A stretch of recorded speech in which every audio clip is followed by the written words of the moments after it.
Well, hey, welcome back to the Old Fly Guy Network. Today we're in Kalamazoo, Michigan. And specifically, we're at the Air Zoo Museum here, which is an aerospace and science museum. Troy Thrash, the president, has invited us up to spend some time and show us around his facilities. I know it's going to be an exciting couple of episodes here, not only around the static displays and what he's doing in the community, but they've got a wonderful restoration facility, and we're going to spend some time over there to see what they're putting back together, some World War II vintage aircraft that they're working on. So stick with us. We're going to get into the museum, catch up with Troy, and we're going to have some fun here at the Air Zoo. Hey, welcome back. As I mentioned earlier, today we're in Kalamazoo, Michigan, and we're at the Air Zoo here in Kalamazoo. And today with me is Troy Thrash, who is the president and CEO of the Air Zoo, and you've been kind enough to welcome us up today and spend some time with us. So I know we got just a ton of stuff to talk about, but once again, thank you for having us, and tell me what we're going to see today. Frame it up for us. I will. Well, thank you for being here, certainly, and welcome to the Air Zoo. It is really a pleasure to have you. So the Air Zoo is a 200,000 square foot air and space museum / hands-on science center / flight themed attraction. So yes, we have a lot to do today. We're going to see over 100 aircraft and spacecraft. We may even ride some rides, flight simulators a little bit, and no doubt we're going to do some hands-on exhibits and experiments, because it's really designed for young people to take this kind of static museum and bring the science, the technology, the engineering, the art, and the math to life for young people. And then what we hope is that if they love this stuff, they're going to say, you know what, this could be a future career for me. So yes, we're going to see it all. Well, you know, you bring the excitement, and I know we had a chance to meet each other several months ago, and I've been hearing about your facility up here, and I just got a little bit of peek. Not, you know, no spoiler alert here, but everything, as you said, is really exciting, interactive, and I want to say what the bit I've seen so far, this is not just about static displays. And I think you summed it up there. There's all kinds of interactive stuff going on here. And so we're going to get around and get a touch and a feel for little different aspects of it. Can't wait to start with the history of the Air Zoo, but then really not just even about where we are right now and who our incredible guests, our incredible team is, but then also looking toward the future as well. And I got to say, your team has been wonderful. They welcomed me in, took care of me. I didn't get in any trouble. I don't think I violated any rules yet, so it's all wonderful. So why don't we let's walk inside and get a sneak peek, or get the first end of what's all going to look like. All right, let's do it. So hey Troy, so this is where it all starts, right? This is where every experience at the Air Zoo begins. It is a walk or maybe a flight through the iconic cloud tunnel that opens up into the Air Zoo's main exhibit hall. Now you can see this is really quite an explosion of aircraft and exhibits and color and all of that. But you know, this space was designed, it actually opened in 2004. Our founders, Pete and Sue Parrish, were 20 years ahead of their time in realizing that a static airplane museum wasn't going to be able to stand on the backs of aviation enthusiasts alone. So they created this incredible space that gives people from outside who may not say, hey, I'm an aviation enthusiast, different touch points to come here, whether they want to ride the rides, go to the theater, do the exhibits, and then all of a sudden, standing face to face with a real F-14 from Top Gun or the SR-71B Blackbird, only one of its kind in the world, and suddenly it's like, this is some really cool stuff. So it begins with the idea of fun, but certainly ends all throughout with so much inspiration and education.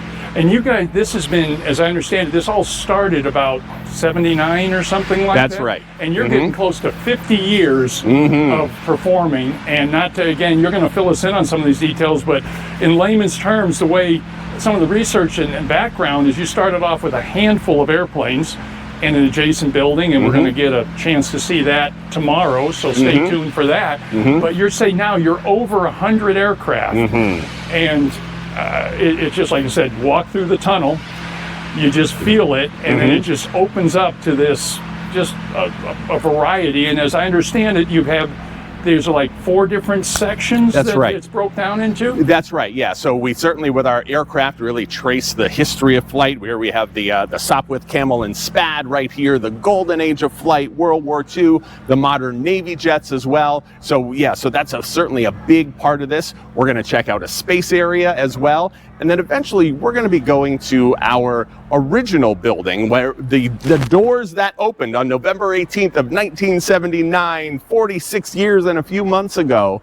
And we're going to check that out as well. That's right on the Kalamazoo airport. So we're on an active airport, but the restoration work going on there, and just some of the really cool aircraft like an F-117, that's going to be a lot of fun. I can hardly wait. And I did get just a little peek at that today, but my God, the team you have over there, and not to steal anything, but when we get over there and see those guys, it's the work they do is just phenomenal. A wonderful group of folks. It truly is. I will tell you, a theme for this whole thing is with our 40 full-time employees, 70 part-time employees, and over 200 volunteers.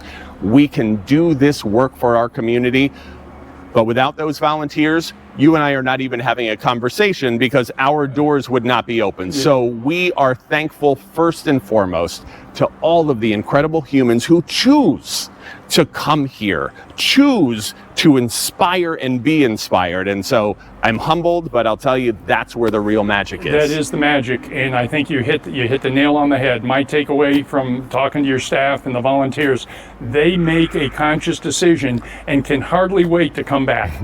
That's day. Right, and we can't wait to welcome them back. Excellent work. Well, I think let's move over to, we talked, there's SR-71 over there. Let's go over and see what we got going there. All right, let's do it. Yeah, thank you. So Troy, one of our first stops when we kind of getting into the really immersed in the experience here, is I couldn't help myself. I saw the SR-71 over here, and you spoke to that earlier. What a special display and a piece of history. And my experience, I know you and I had a chance to actually meet when we were gathered with some of the pilots, the RSO, the mechanics.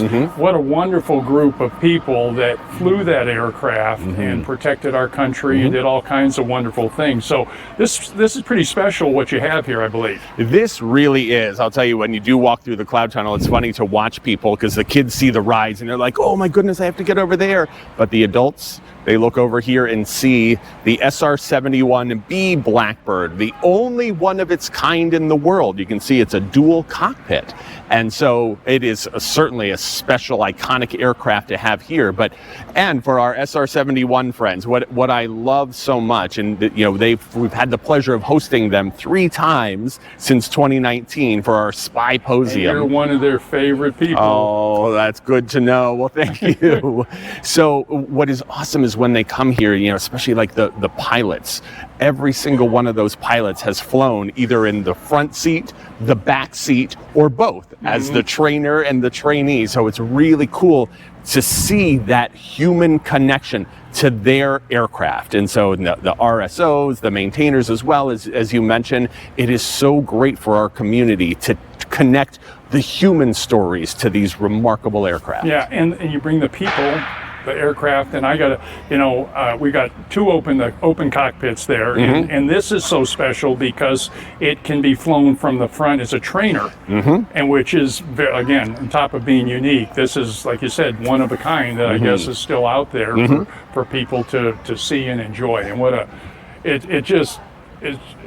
the whole SR-71 story, like many of the aircraft, but the SR-71 has such a phenomenal background and influence on our lives today. Yes, actually. Yes, and it's hard to believe we're looking at a 1960s aircraft here. Exactly. But yes, 2 of these things were built and one of them crashed, so this is the only one left in the world. And so it is an honor for us, really.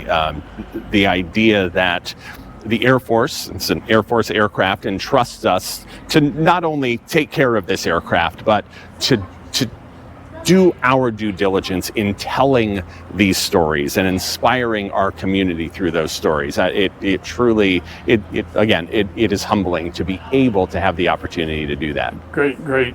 Just a wonderful outcome your efforts and your team to bring people in to see that. Great.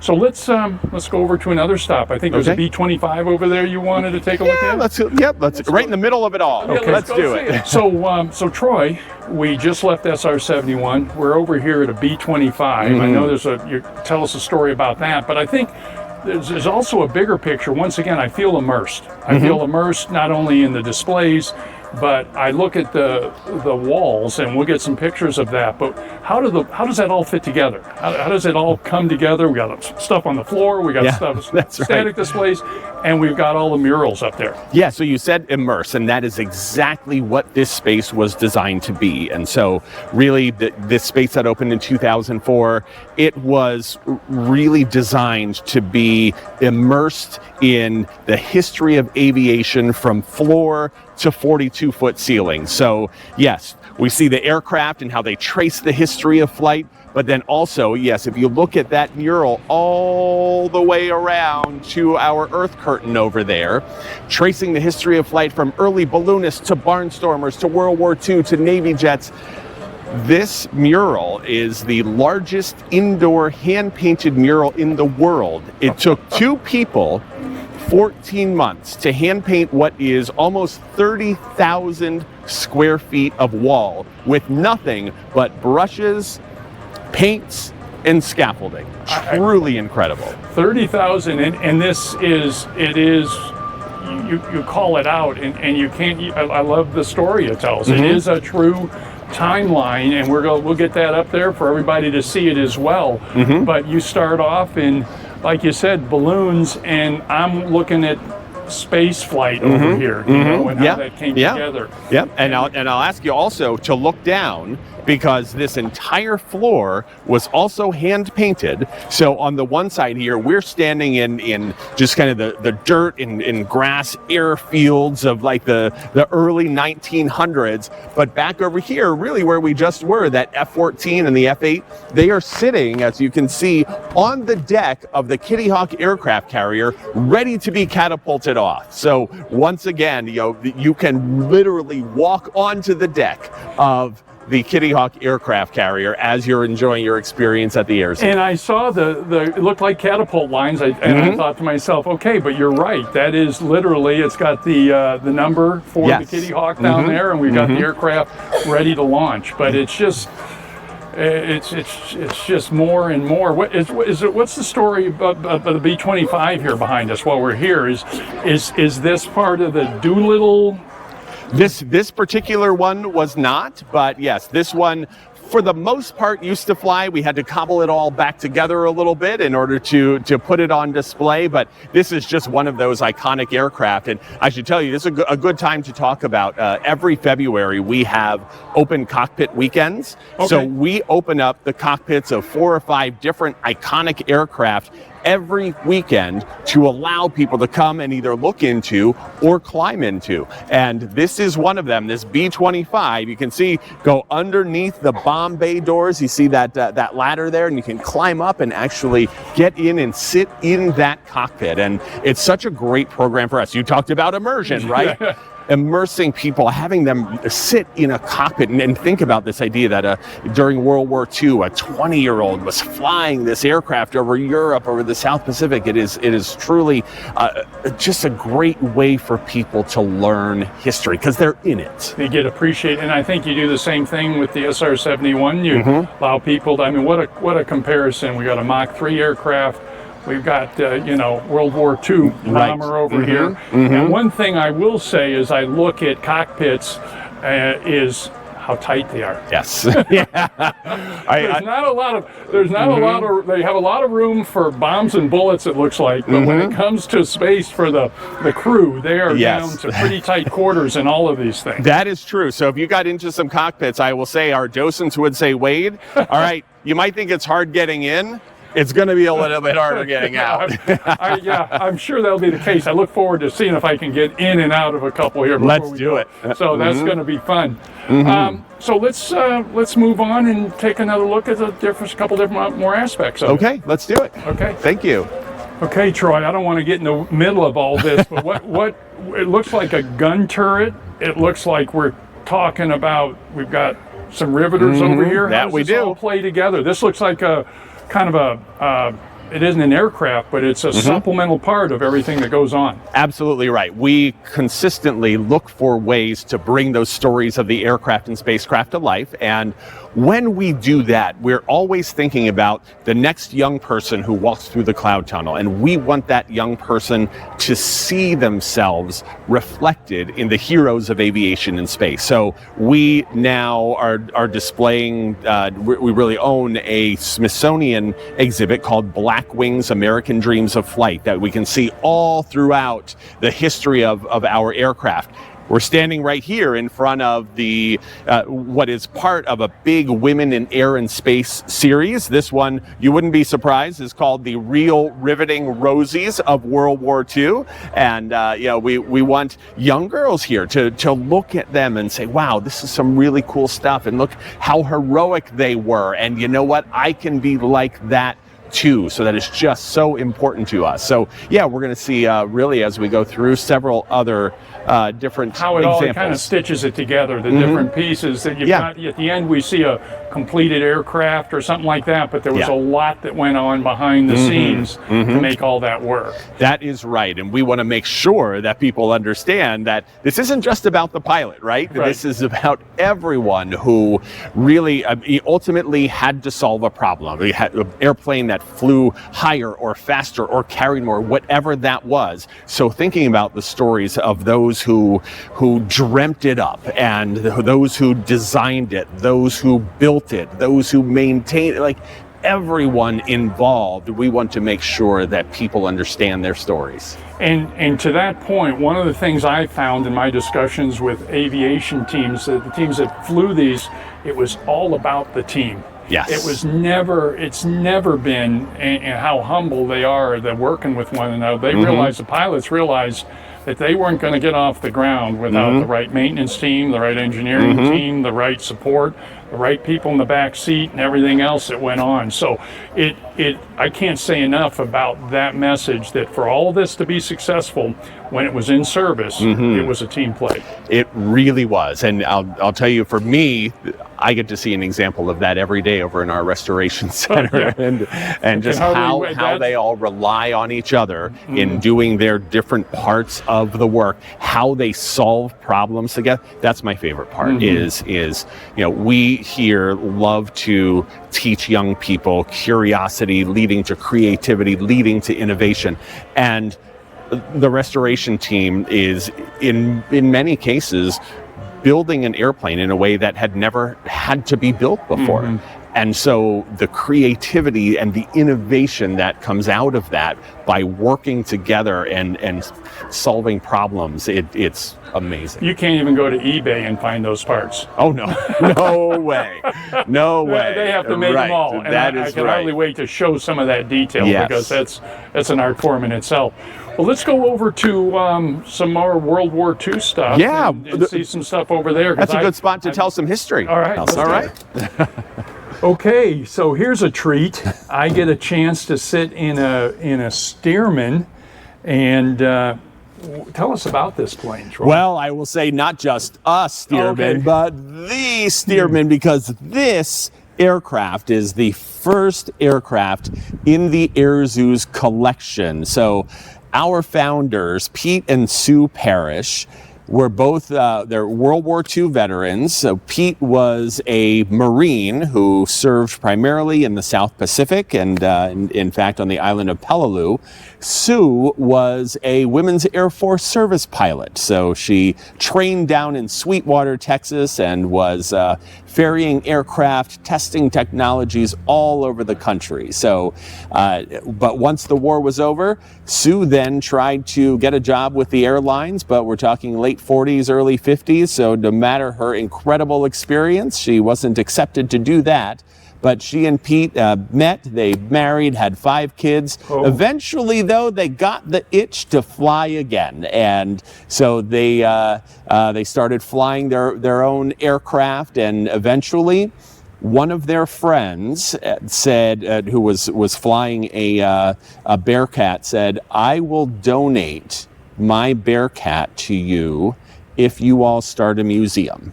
And at this time, it was just, they were a bunch of friends who were at the Kalamazoo airport. They would fly around, and more and more people were coming out to see them and saying, how high does that go? How fast and how far? What was that airplane used for? And that's where the idea of creating a museum really came to be. And so, wow. so November 18th, 1979, we first opened our doors. And here's a little trivia for you that you may not know. Okay. While the name Air Zoo is an iconic name, certainly locally, but also nationally, our incorporated name is the Kalamazoo Aviation History Museum. However, 5 of our first aircraft were actually named after animals like a bearcat, like a warhawk, and a wildcat. And don't forget, we're here in Kalamazoo, Michigan, that it was Sue Parrish who said, you know what? Why don't we call ourselves the Air Zoo? And so, yes. But since then, again, we've grown from a handful of flying aircraft to now over 100 and so many other incredible experiences here. And I'll tell you, we are just honored every day to be able to have the Air Zoo, grow the Air Zoo, and grow its impact on our community. I'm glad you told me about the Air Zoo. I thought that maybe the cat play on Kalamazoo, what it might be, but what a great, what a creative thinker to come to the point, and we think about all these wonderful aircraft. So many of them are tied to an animal. That's right. And so what a great way to go. So I'm up to speed now on that, and I'm going to pass that around. All right. Because I learned something on that right off the bat. That's great. All right. Well, are you ready to start the engine and get up to speed here too? Can you open the hangar door for me? And I will just taxi out, because I know the airfield. That's the other thing that's fascinating here is we are literally on the airfield, right? I mean, we are right next to the Kalamazoo Airport. That's right. Our building where the Restoration Center resides sits on airport grounds. And in fact, we have a ramp. So we have a lot of people who come fly to the Air Zoo. So they just land on one of the runways here, and then they taxi up to our Flight Discovery Center. And so, yeah, this isn't just about cars getting here. We love to see people fly in too. Oh, from all angles. Well, great. Well, let's go take a look at some more stuff. All right, let's go. See if I can get out of here. There you go. You found the right handles. Yeah, the right stuff. Don't grab the wrong thing. So, Troy, we've made our way over here. We're still in the World War II era, a lot of fighter type aircraft. And I notice you have an SBD-3 Dauntless here. And I also know you're working on a Dauntless SBD-1 in your restoration. So did you fix this one? Yeah, this is really how we learned. This is our first big Lake Michigan restoration. This particular SBD-3 dive bomber was on the bottom of Lake Michigan for 44 years. And when it came up, it actually looked like that. That is a photo after 44 years. So it's in pretty good condition. And it's really interesting how over the years, as we continue to bring more and more of them up with the invasive species of mussels coming in, that some of the later aircraft that have been brought up are much more of a mess, including actually the SBD-1 over there. But yes, so this SBD, it took us about 8 years to do this. This is, and by the way, everything down on the bottom of Lake Michigan is still owned by the Navy. Okay. So it came here on restoration loan from the Navy. Now it's here on long-term loan from the Navy, but we are so proud to have this in our collection. Such an important story, just the aircraft itself, but the whole idea of the Lake Michigan aircraft carrier qualification training, all of the work that was done, and why there were 130 World War II aircraft on the bottom of Lake Michigan by the end of the war. So a really important story to tell. This is what really began, though, our relationship with the Navy, that have allowed us to, yes, just about finish that SBD-1 over there, that when we're finished with it, it's going to go to the Flying Leatherneck Aviation Museum in Irvine, California. So we're excited about that. But before that, we also did an SBD-2. So we did the models 1, 2, and 3 now. That SBD-2 is now sitting on the exhibit floor of the Pearl Harbor Aviation Museum, because that particular aircraft served at Pearl Harbor during World War II, fought in the Battle of the Coral Sea. So our team finished a restoration and sent it back home, which is cool. And from what I'm hearing and what you just highlighted, your guys are kind of the experts in this aircraft at this point. And the other thing that was interesting that I understand is the SBD-1 that you have is the last remaining. It is, yes. That's even out there, even on the bottom of the ocean, bottom of the lake. Yes, yeah. So the 1 and the 2 were both kind of only one of its kind in the world. And so that SBD-1, 57 of them were built. We only know where there's 1 left, and that's why it was brought out of Lake Michigan, because it's an important story to be able to tell, and that's the only example left. And so it's been an honor for us to be able to work on it and tell its story, but not just the story of the aircraft. And this is where it's really important for us to, again, tell the stories of the people, and especially with this one. So during aircraft carrier qualification training, there were about 200 accidents in total, and 130 of which ended up with an aircraft down in the bottom of Lake Michigan. Unfortunately, 8 pilots in those accidents lost their lives. And so the SBD-1 is one of those where Ensign Herbert McMinn, and he just a kid from Goldbus, Texas, who grew up loving aviation. Unfortunately, during his accident, he was never found. And so it is so important for us, for all of our guests, who just love to see the work being done, but also to make sure that we're keeping Ensign McMinn's story alive for our community. And we know that's going to happen as well when it heads back over to the Flying Leatherneck Aviation Museum. That's wonderful. And when I was doing a little bit of homework on the SBD-1, I did see a little bit of background story on the pilot and the loss of life there. And you're perpetuating his story and his life, which I think it must be, while his family, of course, had a loss, they at least can you're keeping his life going. That is exactly right. And that was actually the reason we said yes to that project, because when the Navy asked us to do it, we were very, very busy. And I was thinking, I just don't think we have the capacity to do it. And they asked me to go out to California just to take a peek at it. And so I did. And I took Ensign McMinn's military file with me on the way out. And so, I'm reading, I know, a lot about his background and the crash, but it wasn't until I got to where it was a week after the crash, 2 weeks after the crash, a month after the crash, seeing letters from Ensign McMinn's parents to the Navy leadership and back, and just saying, hey, we know you're not going to find our son alive, but please just keep searching. We just want closure. And they never got it. And it was then that I realized we, as a museum, as the Air Zoo, must do our part in keeping Ensign McMinn's story alive. And so at that point, I could have turned the plane around and headed home and said, we're doing it, because that's how important this work is to us. Yeah, wonderful. Great job. Thank you. Well done. Thank you. All right, we got some more to see. Let's go. So Troy, we're in a whole new section of museum. I don't know how many we got. We just keep going from section to section, and everything is new. It's just a whole new, different experience. The way you have it kind of, I don't know the word that comes to mind, broken up or separated. Yeah. You really kind of, again, the immersion again, but now we're in space.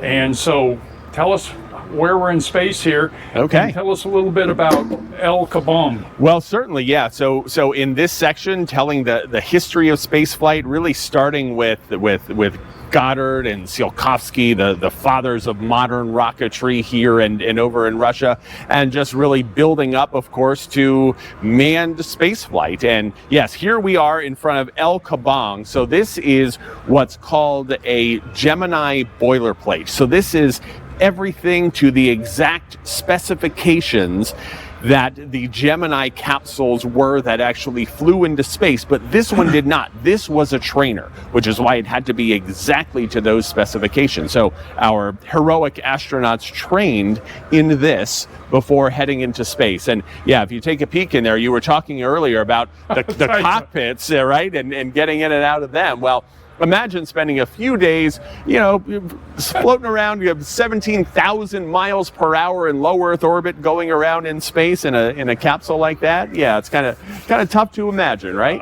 It is the quarters, and what I find fascinating too is we look at some of the mechanics and the wires and everything just kind of hanging out and around. I bet that's pretty much what it looked like in the day too. It wasn't, the way they fitted it. And I noticed on one of the what was I looking at? One of the aircraft, or God, I don't remember what it was, but all the toggle switches had protection over them. So when the guys were banging around, exactly, in there, they're sitting there, and they all these switches, but they were all barricaded. So you had to make a real effort to do something, and that kind of told you how kind of turbulent the whole exactly experience. Yes, the last thing you needed was for one of your flying elbows to hit a switch and suddenly you're getting way off course. Yeah, exactly. But yeah, here in space we love to talk about the history, but we also look more and more into the future. We have our Alien Worlds and Androids exhibit. It's talking about how we are finding exoplanets around stars in our solar neighborhood, and getting young people to dream about what those environments might look like, and talking about how we robotically explore the solar system as we can continue to push our exploration out farther and farther. And so it is so important, and what we hear so much from our guests is they want to know more about space, especially where we're going and how we're getting there and how it all works, how the physics of launching this giant rocket off the ground and into space, and then being able to go to the moon, being able to go to Mars, or thinking about Voyager 1 that is now out past the envelope of the solar system. How does it all work? And we're thinking about going back to the moon here, and what that's going to do for young people. I mean, in my time, Neil Armstrong stepping off, I remember very clearly that day in the summer when we were watching TV and watched all that stuff happen. So we'll see. It's now 4:30, and the Air Zoo and the Air Zoo store will be closing this evening at 5 p.m. Once again, it's 4:30, and the Air Zoo will be closing in 30 minutes. Don't forget, you can use today's cost of admission towards a membership to ride and play all day. Is this a good time for me to say, I'm a space guy? That's just where I was going. This is a perfect time. Yep. We're good. So Troy, you were talking about, you were using terms about the edge of space and some miles per hour and all this. How do you know all this stuff about space, and and maybe the storyline, how you got here? Oh, sure. Well, I have always been passionate about space ever since my parents bought me my first telescope when I was 7 years old in eastern Pennsylvania. And the reason was, I so vividly remember turning the telescope to the moon and seeing that it wasn't this flat disk of gray and white, but it's the sphere of mountains and valleys and craters. And I remember so much, it answered so many questions, but it also brought to mind so many more. It really ignited my curiosity. And so I ended up getting a degree in astronomy and astrophysics from Villanova University, went off to work for NASA on the Hubble Space Telescope. So, I mean, So you took that other telescope and then you kind of leveraged that a little bit, sent it on up in the sky, and what an amazing journey that was, just to be able to, so it was my job to work with astronomers from all around the world and ultimately build the calendar of observations for the telescope. It was the most incredible puzzle I've ever done, and so that was really great fun. And then from there I went to work for like Lockheed and Boeing, SpaceX a little bit as well, helping them with their rockets, their satellites, and understanding like reliability studies. scientist. You know, I'm not a rocket scientist.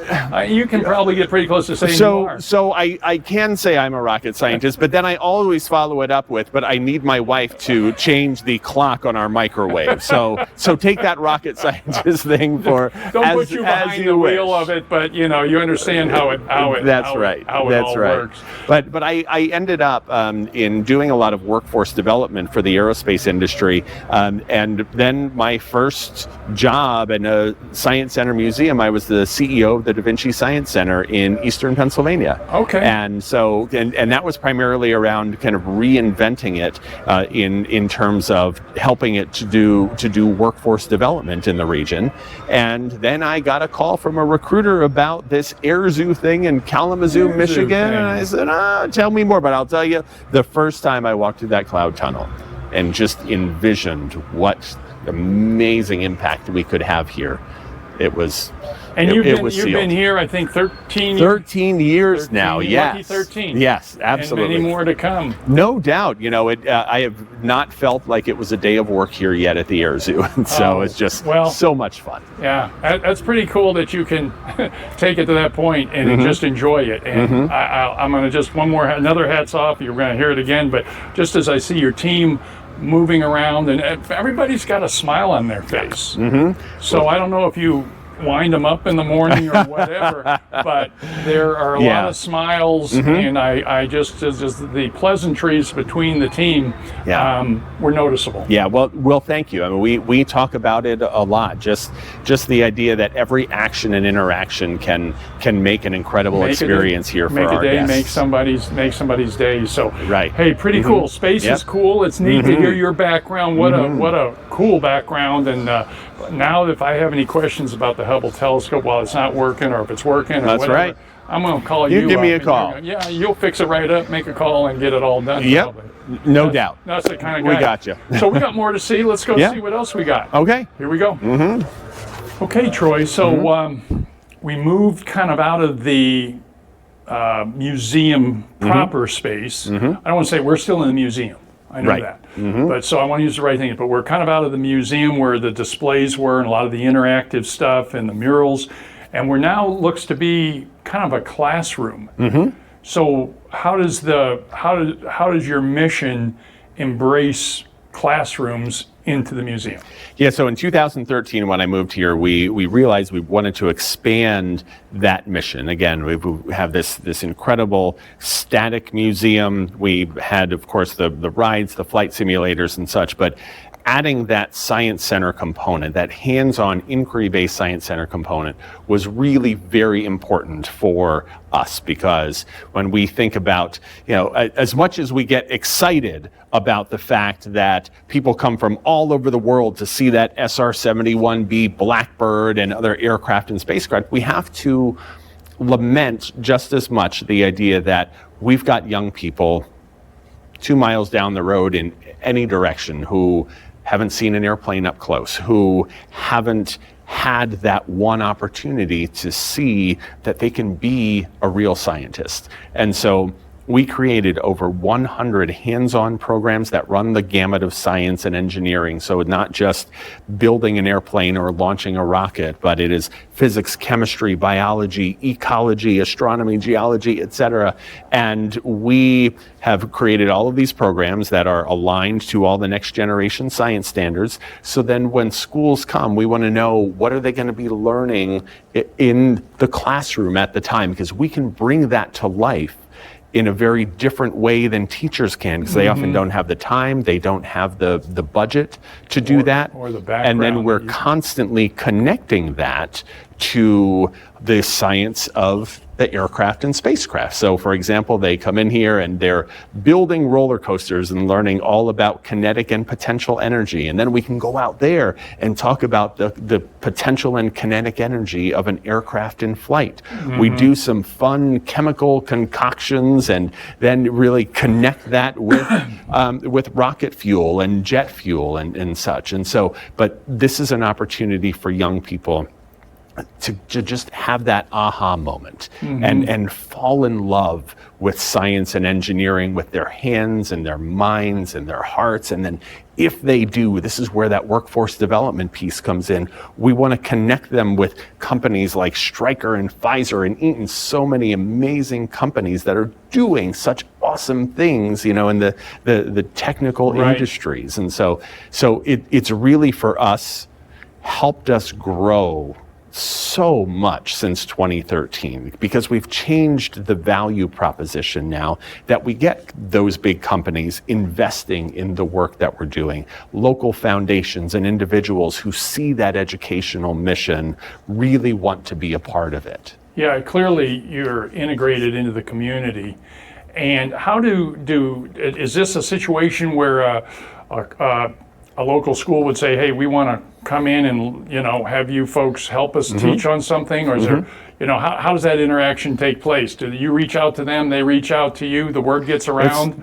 Word of mouth is certainly a big thing, but yeah, so when students come, they get off their buses and they start in the lobby and they're taking tours, they're doing rides and all sorts of things. But yes, eventually they will come here and do that fun science work as well as part of this big experience here at the Air Zoo. But also our educators created these programs to also pack up and take on the road. So we have an education outreach van that it feels like it's used nearly every day. And so we, in fact, our educators will travel sometimes 2, 3, 4 hours to go to a school, to go to a library or a community organization, because it's a little bit cheaper that way because of the cost of busing and all of that. Get them to them 1 or 2 people versus the 40 go the other way.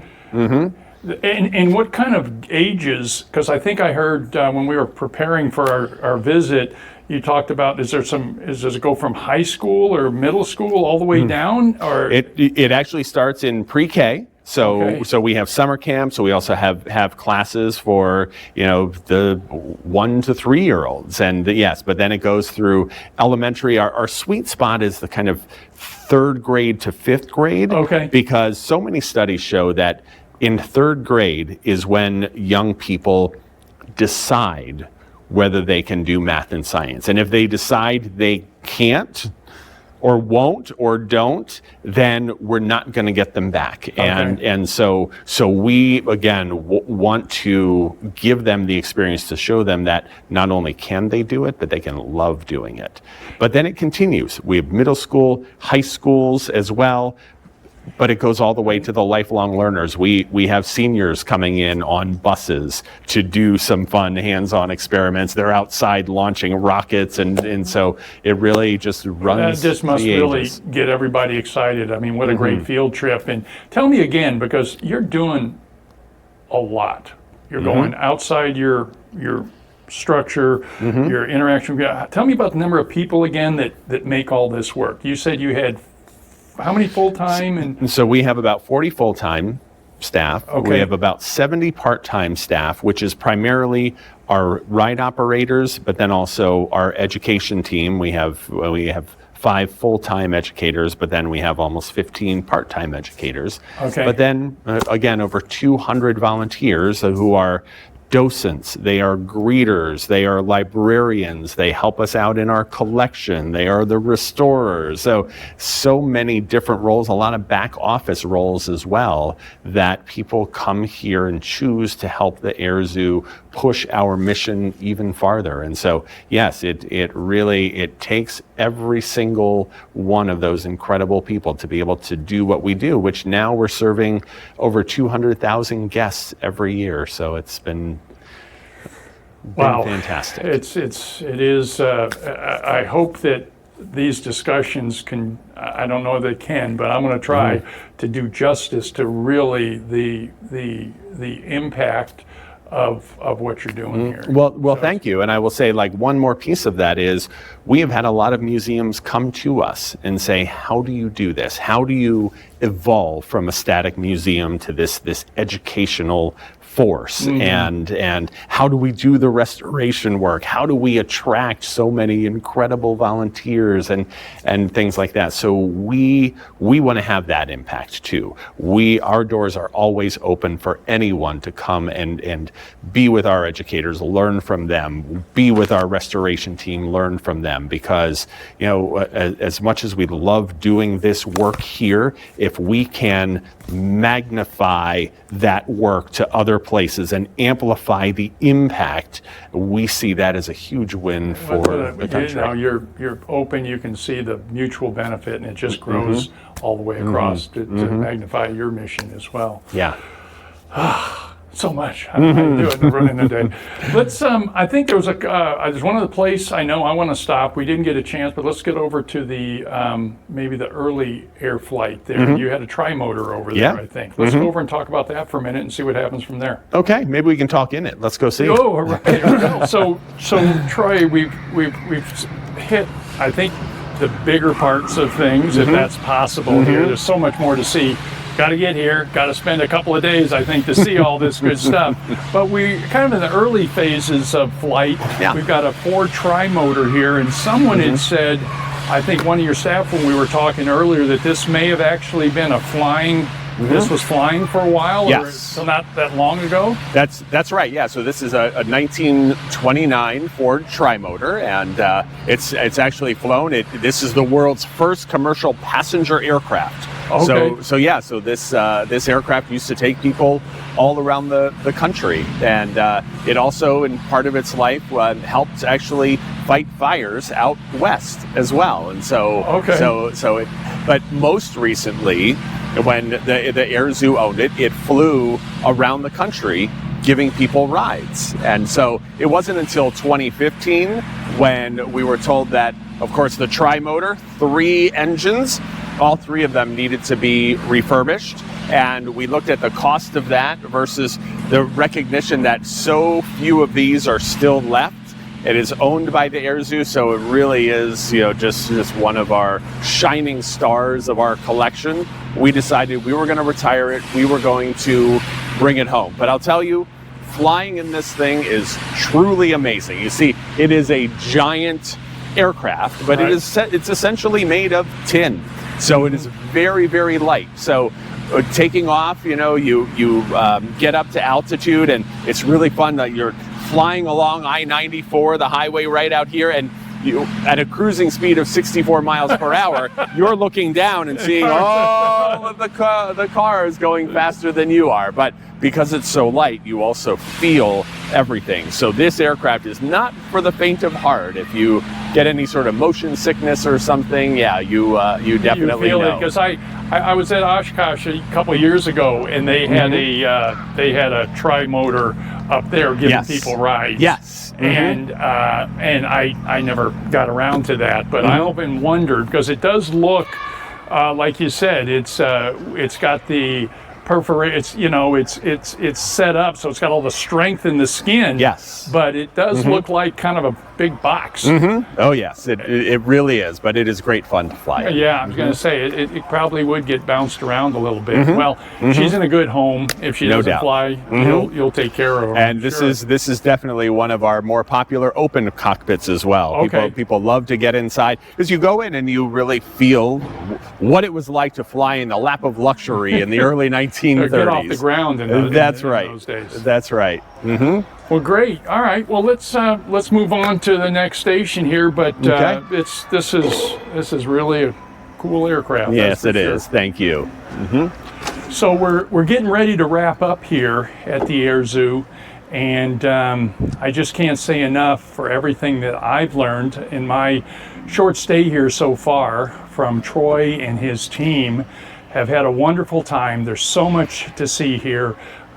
You really feel it's not about being a customer. I feel like I'm part of the family, and I've only been here for a day.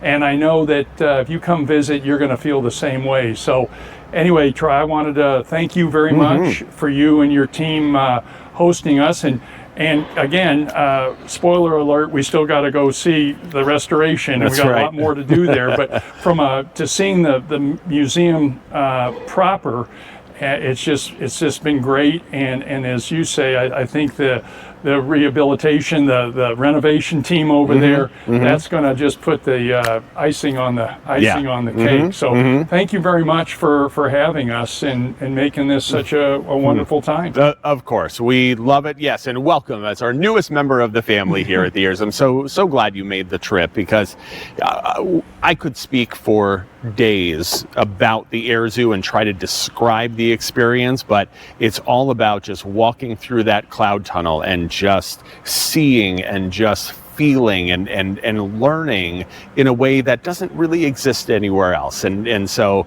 it is something that we are very proud of. You know, we're proud of everything that we have here, everything that we do here, and most importantly, as we've touched on a few times, everyone that we have here that chooses to say, I want to give the best experience possible for the next person who walks through that door.